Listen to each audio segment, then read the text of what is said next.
श्री सत्यनारायण देवताची संपूर्ण कथा. श्री गणेशाय नमः. आता आपण श्री सत्यनारायण देवताची संपूर्ण कथा पाहणार आहोत. एकदा नैमिषारण्यात राहणाऱ्या शौनकादिक ऋषींनी पुराण सांगणाऱ्या सुतांना प्रश्न विचारला. ऋषी विचारतात, हे मुनिश्रेष्ठा, मनातील सर्व फले कोणत्या व्रताने अथवा तपश्चर्येने मिळतात? ते ऐकण्याची इच्छा आहे, कृपा करून सांगा. सूत सांगतात, मुनी हो, नारदांनी हाच प्रश्न भगवान महाविष्णूंना विचारला. त्यावेळी विष्णूंनी नारदांना जे सांगितले तेच मी तुम्हाला सांगतो. शांत चित्ताने ऐका.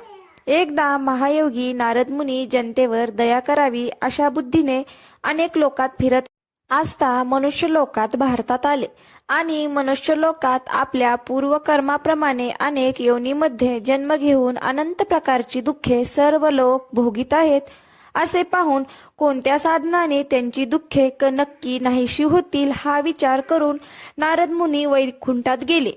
त्या वैकुंठात 4 हातात शंख, चक्रा, गदा व कमळ धारण केलेल्या व पायापर्यंत रुळणारी माळा गळ्यात घातलेल्या स्वच्छ वर्णाच्या नारायण भगवंताला पाहून त्यांची स्तुती करायला त्यांनी आरंभ केला.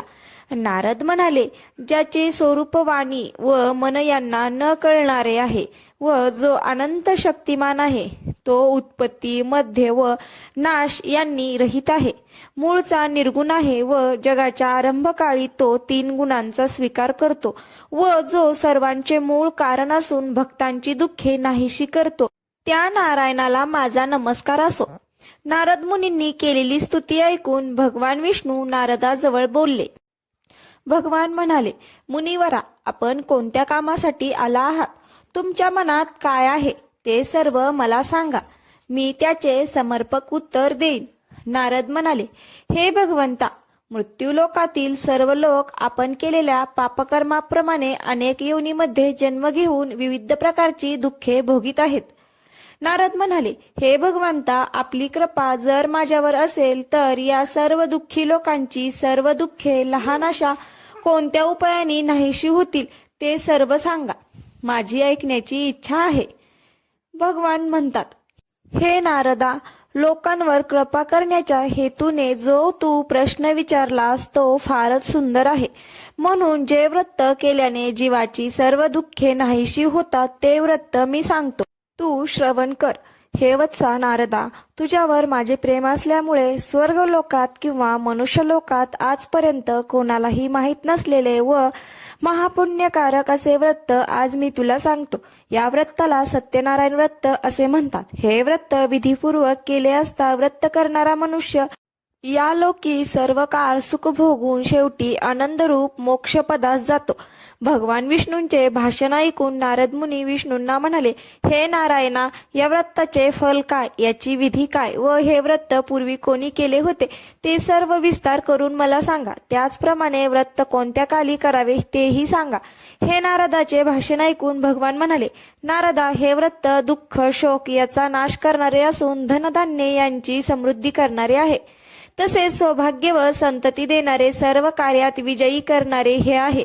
हे व्रत भक्ती व श्रद्धा यांनी युक्त होऊन ब्राह्मण व बांधव यासह धर्मावर निष्ठा ठेवून प्रदोषकाळी सूर्यास्तानंतर 2 तासात सत्यनारायणाचे पूजन करावे.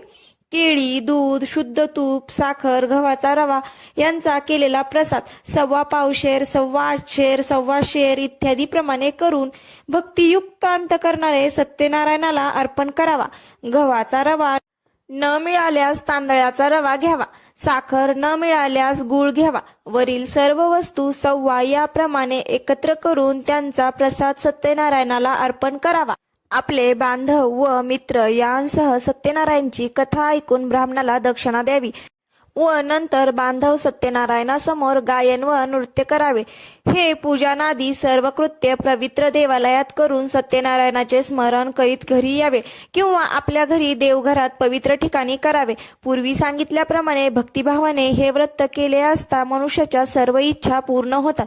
कलियुगात सर्व जीवांना दुःखनाशाचा हाच एक सोपा उपाय आहे. सत्यनारायण कथेतील प्रथम अध्याय या ठिकाणी पूर्ण झाला. हरे नमः. श्री सत्यनारायण कथा अध्याय 2. भगवान म्हणाले, नारदा, हे व्रत पूर्वी कोणी केले होते ते सांगतो, ऐक. सुंदर अशा काशीनगरात एक दरिद्री ब्राह्मण राहत होता. भूक व तहान यांनी पीडित होऊन तो ब्राह्मण पृथ्वीवर रोज फिरत असे. आचारनिष्ठ व धार्मिक ब्राह्मणावर कृपा करणारा भगवान त्या दुःखी ब्राह्मणाला पाहून भगवंतांनी व्रत ब्रह्मांचे रूप घेतले व काशीनगरातल्या त्या ब्राह्मणाला प्रश्न विचारला, हे ब्राह्मणा, तू दुःखी होऊन दररोज पृथ्वीवर कशासाठी फिरतोस? ते सर्व ऐकायची माझी इच्छा आहे. हे ब्राह्मण श्रेष्ठा, ते तू मला सांग. हे वृद्ध ब्राह्मण रूपी भगवंताचे भाषण ऐकून तो ब्राह्मण म्हणाला, मी अति दरिद्री ब्राह्मण आहे. मी भिक्षा मागण्यासाठी रोज पृथ्वीवर फिरतो. हे भगवंता, दरिद्री नाहीसी करायचे एखादा उपाय आपणास माहीत असेल तर तो कृपा करून मला सांगा. असे ब्राह्मणाचे भाषण ऐकून भगवान म्हणाले, सत्यनारायण नावाचा विष्णू सर्वांच्या सर्व इच्छा पूर्ण करून मनातील फल देणारा आहे. जे व्रत केले असता मनुष्य सर्व दुःखातून मुक्त होतो, त्या सत्यनारायणाचे पूजनात्मक उत्तम व्रत तू कर. त्यानंतर ब्राह्मणाला पूजनाचे सर्व विधान सांगून सत्यनारायण प्रभू तिथेच गुप्त झाले. वृद्ध ब्राह्मणाने सांगितलेले व्रत मी अवश्य करीन असा ध्यास दरिद्री ब्राह्मणाला लागल्यामुळे त्याला रात्री निद्रा लागली नाही. नंतर तो ब्राह्मण सकाळी उठून मी आज सत्यनारायणाचे व्रत करीन असा मनाशी निश्चय करून गावात भिक्षा मागण्यासाठी गेला. त्याच दिवशी त्या ब्राह्मणाला खूप पैसा मिळाला व त्याने पूजनाची सर्व तयारी करून आपल्या बांधवांसह सत्यनारायणाचे पूजन केले. नंतर तो दरिद्री ब्राह्मण या सत्यनारायण व्रतामुळे सर्व दुःखातून मुक्त झाला व धनधान्यादी समृद्ध होऊन आनंदी झाला. त्यावेळीपासून तो ब्राह्मण प्रत्येक महिन्याला सत्यनारायण व्रत करू लागला व या व्रतामुळे सर्व पापातून मुक्त होऊन अंती दुर्लभ अशा मोक्षाला गेला.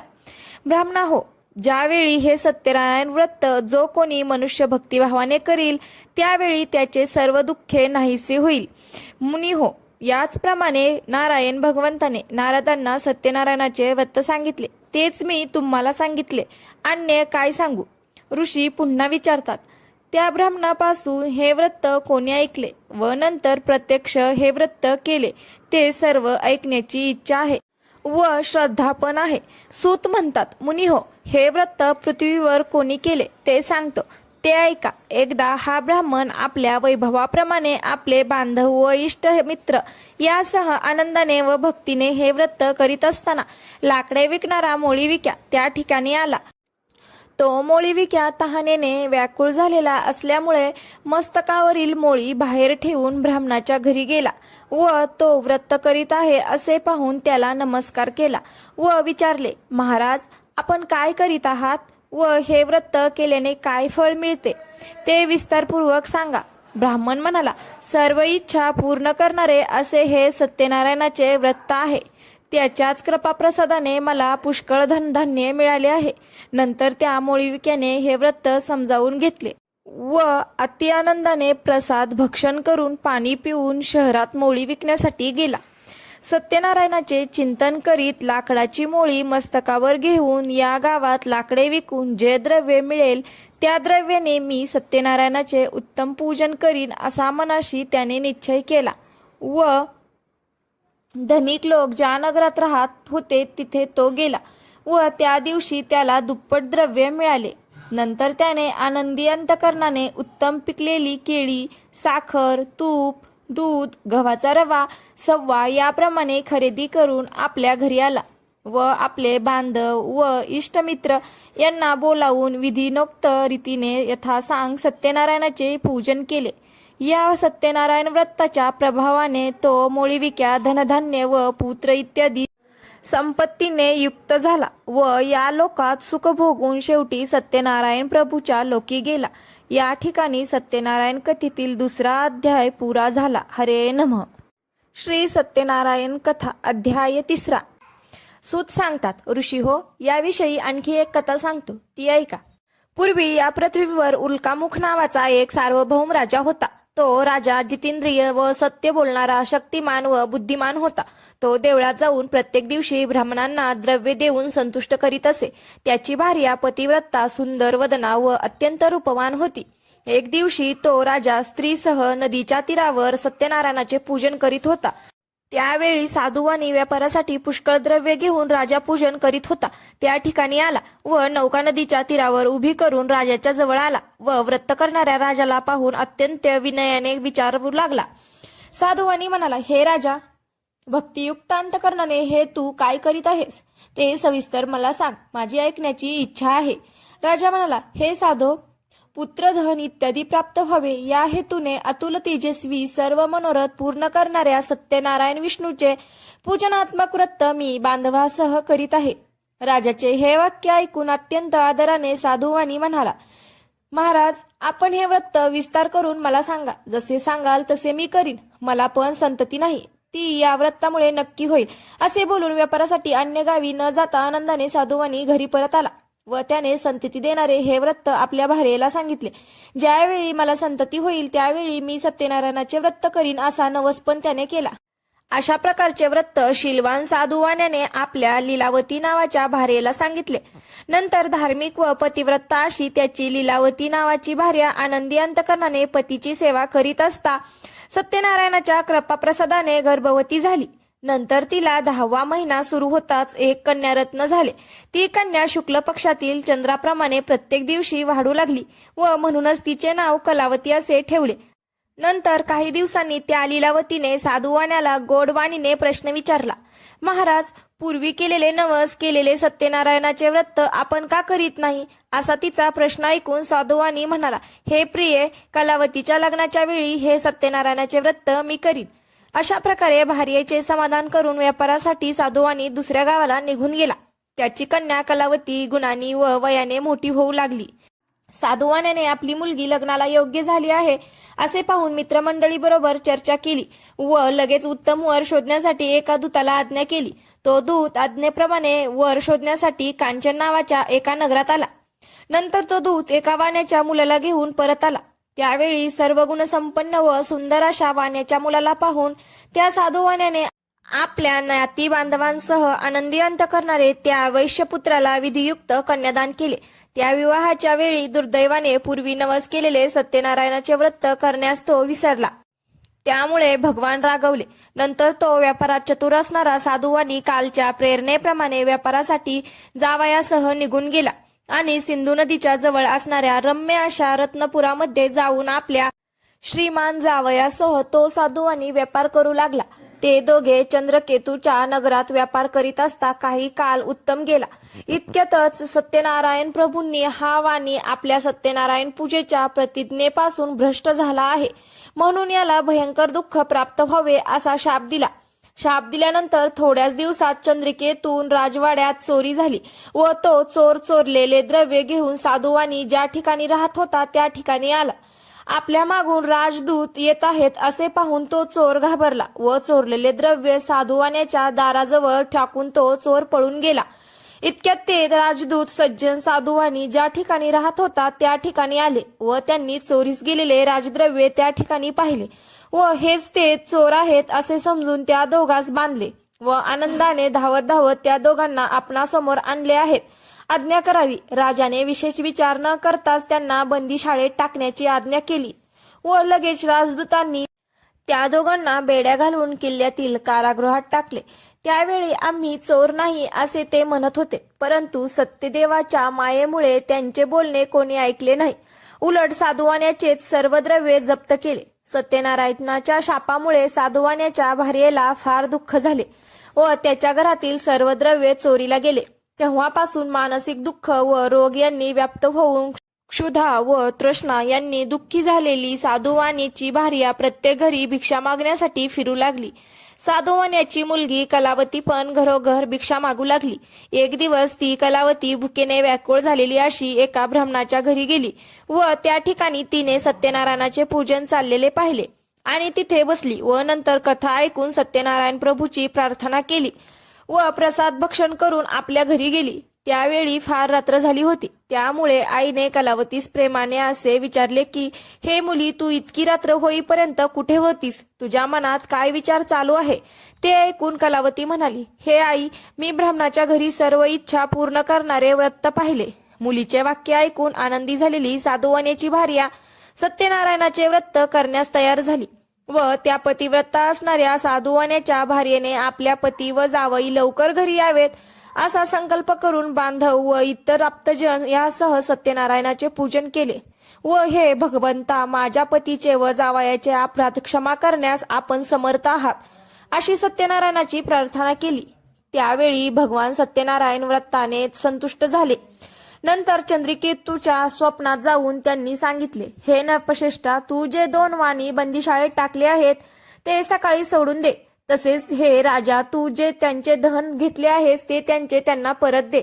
असे जर तू न करशील तर धन, पुत्र व राज्य यासह तुझा नाश करील असे राजा स्वप्नात सांगून सत्यनारायण भगवान अदृश्य झाले. नंतर प्राप्त काळी राजाने सभेमध्ये बसून स्वजनांसह सर्वांना ते स्वप्न सांगितले व जे 2 वाणी आपण बंदीशाळेत टाकले आहेत त्यांना लवकर मुक्त करा अशी दूतांना आज्ञा केली. दूतांनी राजाच्या आज्ञेप्रमाणे साधुवाणी व त्यांचा जावई या दोघांना बंधमुक्त करून राजाच्या समोर आणले व हात जोडून नम्रतेने म्हणाले, महाराज, आपल्या आज्ञेप्रमाणे बंदीशाळेतून मुक्त करून दोन्हीही वैश्यपुत्र आणले आहेत. नंतर साधुवाणी व त्यांचा जावई यांनी चंद्रकेतू राजाला नमस्कार केला व पूर्वीचा वृत्तांत आठवून शिक्षेच्या भीतीमुळे त्यांनी काहीच भाषण केले नाही. त्या दोघा वाण्यांना पाहून चंद्रकेतू राजा आदराने म्हणाला, वैश्याहो, तुमच्या दैवयोगाने तुम्हाला दुःख भोगावे लागले, आता भीती नाही असे बोलून त्यांच्या बेड्या काढून शौरकर्म व मंगल स्नान करविले. नंतर त्या दोघांना वस्त्र व अलंकार देऊन गौरव केला व नम्र भाषणाने त्यांना अत्यंत संतुष्ट केले व त्या वाण्याने जे द्रव्य घेतले ते त्यांना दुप्पट करून दिले व म्हणाला, हे साधो, आपण आपल्या घरी जा. नंतर त्या दोघांनी राजाला नमस्कार केला व म्हणाले, आम्ही आपल्या कृपेने घरी जातो. या ठिकाणी सत्यनारायण कथेतील 3रा अध्याय पुरा झाला. हरे नमः. श्री सत्यनारायण कथा अध्याय 4. नंतर साधुवाण्याने आपणास वाटेत विघ्ने येऊ नयेत म्हणून ब्राह्मणास दक्षिणा देऊन आशीर्वाद घेतला व जावयासह स्वतःच्या नगरास गेला.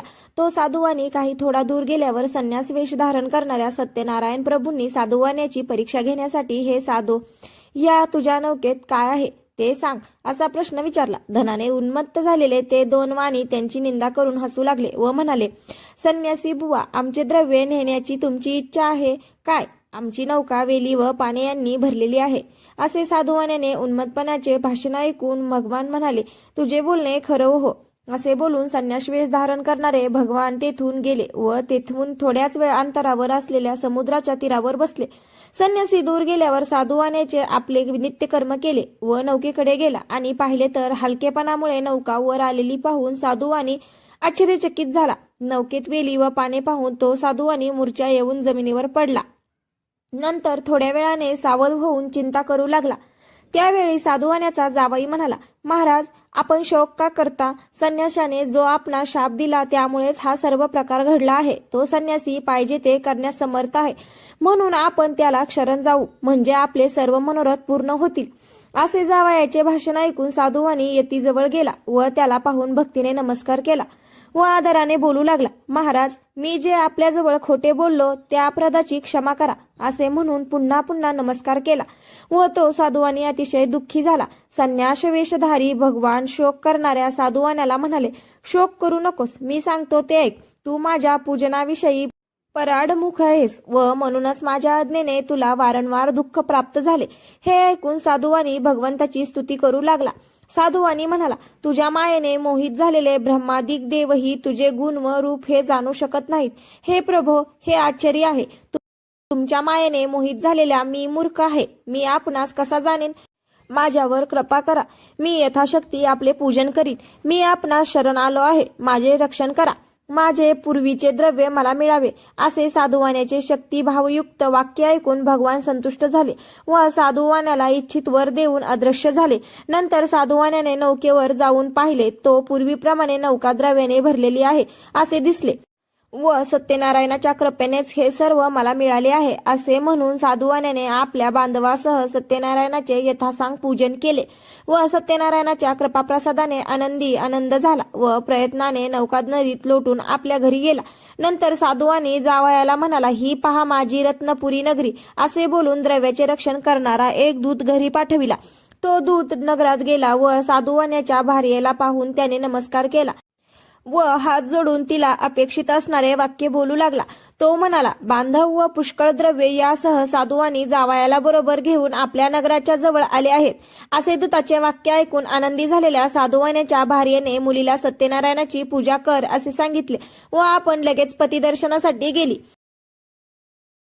आईचे वाक्य ऐकून तिने सत्यनारायणाचे व्रत पूर्ण केले, परंतु प्रसाद भक्षण न करता पतिदर्शनासाठी उत्सुक झालेली ती तशीच गेली. त्यामुळे रागावलेल्या सत्यनारायण प्रभूंनी तिचा पती असलेली नौका द्रव्यासह पाण्यात बुडविली. त्यावेळी त्या ठिकाणी आलेल्या कलावतीला तिचा पती दिसला नाही. त्यामुळे अत्यंत शोकाने विव्हळ होऊन ती रडत भूमीवर पडली. बुडालेली नौका व त्यामुळे दुःखी झालेली आपली कन्या पाहून भयभीत अंतकरणाने साधुवानी नावाड्यासह हा काय चमत्कार असे म्हणून विचार करू लागला. नंतर लीलावती आपल्या कन्येची ती अवस्था पाहून दुःखी झाली व आक्रोश करू लागली. आपल्या पतीला म्हणाली, अहो, एवढ्या थोड्या अवधीत नौकेसह कलावतीचा पती कसा अदृश्य झाला? कोणत्या देवाच्या अवकृपेमुळे हे झाले? मला हे समजत नाही. नंतर तिने मुलीला पोटाशी धरले व रडू लागली. इतक्यात पती नाहीसा झाल्याने दुःखी झालेल्या कलावतीने पतीच्या पादुका घेऊन सती जाण्याचा निश्चय केला. धार्मिक व सज्जन असा तो साधुवानी भार्येसह मुलीचे अशा प्रकारचे चरित्र पाहून अतिशोकाने संतप्त झाला व सत्यनारायणानेच नौका नाहीशी केली असेल, कारण त्याच्या मायेने मी मुग्ध झालो आहे.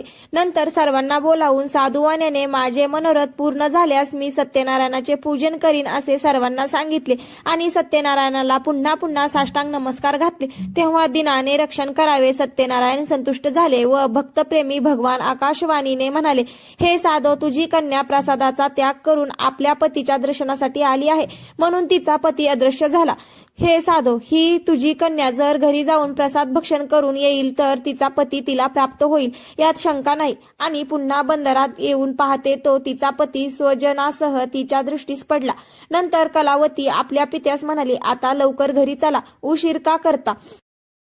मुलीचे हे वाक्य ऐकून तो साधुवानी अतिशय आनंदी झाला व त्याने यथाविधी सत्यनारायणाचे पूजन केले व नंतर तो साधुवानी धन व बांधव यासह आपल्या घरी गेला व प्रत्येक पौर्णिमा व संक्रांती या दिवशी सत्यनारायणाचे पूजन करून या लोकी सुखी झाला व शेवटी सत्यनारायण प्रभूचे सत्यलोकात गेला. या ठिकाणी सत्यनारायण कथेतील 4था अध्याय पुरा झाला. हरे नमः. श्री सत्यनारायण कथा अध्याय 5. सुत सांगतात, मुनी हो, आणखी एक कथा सांगतो, ती श्रवण करा. पूर्वी अंगधोष नावाचा एक राजा प्रजेचे पालन करण्याविषयी अति तत्पर होता.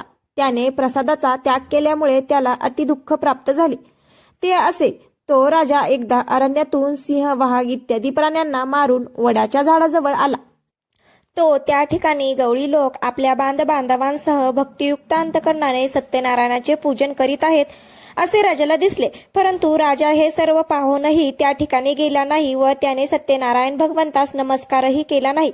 तरी सुद्धा गवळी लोकांनी सत्यनारायणाचा प्रसाद राजापुढे आणून ठेवला व नंतर भक्तिभावाने सर्व गोप बांधवांनी प्रसाद भक्षण केला व आनंदी झाले. राजा मात्र प्रसादाच्या त्यागामुळे अति दुःखी झाला. त्या राजाचे 100 मुलगे व धनधान्यादी सर्व संपत्ती नाश पावली. हे सर्व सत्यनारायणाच्या अवकृपेने झाले असेल असे राजाला वाटले व ज्या ठिकाणी गोपांनी सत्यनारायणाचे पूजन केले होते त्या ठिकाणी जाण्याचा निश्चय राजाने केला. नंतर गवळी लोकांच्या जवळ गेला व त्यांच्यासह भक्तिश्रद्धेने युक्त होऊन यथाविधी सत्यनारायणाचे पूजन केले. त्यामुळे हा अंगध्वज राजा धनपुत्र इत्यादी ऐश्वर्याने संपन्न झाला व या लोकात सुखी होऊन शेवटी वैकुंठ लोकात गेला. हा सर्व लाभ सत्यनारायणाच्या पूजनामुळे झाला. म्हणून सर्वांनी सत्यनारायणाचे पूजन अवश्य करावे. जो कोणी अतिदुर्लभ असे सत्यनारायणाचे व्रत करतो व फल देणारी अशी कथा भक्तिभावाने श्रवण करतो त्याला सत्यनारायणाच्या कृपेने धनधान्यादी सर्व वस्तूंचा लाभ होतो व जो दरिद्री असेल त्याला द्रव्य मिळते व जो बंधनात पडला असेल तो बंधनातून मुक्त होतो. इच्छित सर्व ऐश्वर्य या लोकी भोगून अंती सत्यनारायणाच्या नगरात जातो. ऋषी हो, जे व्रत केले असता मनुष्य सर्व दुःखातून मुक्त होतो ते हे सत्यनारायणाचे व्रत तुम्हाला सांगितले आहे. विशेषते करून कलियुगात सत्यनारायणाची पूजा फल देणारी आहे. या देवाला कोणी काल, कोणी ईश, कोणी सत्यदेव व कोणी सत्यनारायण असे म्हणतात. नाना रूपे धारण करून सर्व भक्तांच्या इच्छा पूर्ण करणारा असा भगवान कलियुगात सत्यनारायण रूपी होईल. मुनी श्रेष्ठ हो, जो कोणीही सत्यनारायणाची कथा पठन करील किंवा श्रवण करील त्याची सर्व पापे सत्यनारायणाच्या कृपेने नाहीशी होतील. या ठिकाणी श्री सत्यनारायण कथेतील 5वा अध्याय संपूर्ण झालेला आहे. हरे नमः, हरे नमः, हरे नमः. तर मैत्रिणींनो, आपण या ठिकाणी श्री सत्यनारायण कथेचा संपूर्ण 5ही अध्याय पाहिलेले आहेत व संपूर्ण व्रतकथा पूर्ण झालेली आहे. तर तुम्हाला ही व्रतकथा ऐकून नक्कीच प्रसन्न वाटत असेल, कमेंट करून नक्की सांगा. आवडली असेल तर व्हिडिओला लाईक आणि आपल्या चॅनलला सबस्क्राईब करायला विसरू नका. भेटूयात अशाच रोचक आणि भक्तिपूर्ण व्हिडिओमध्ये. तोपर्यंत धन्यवाद.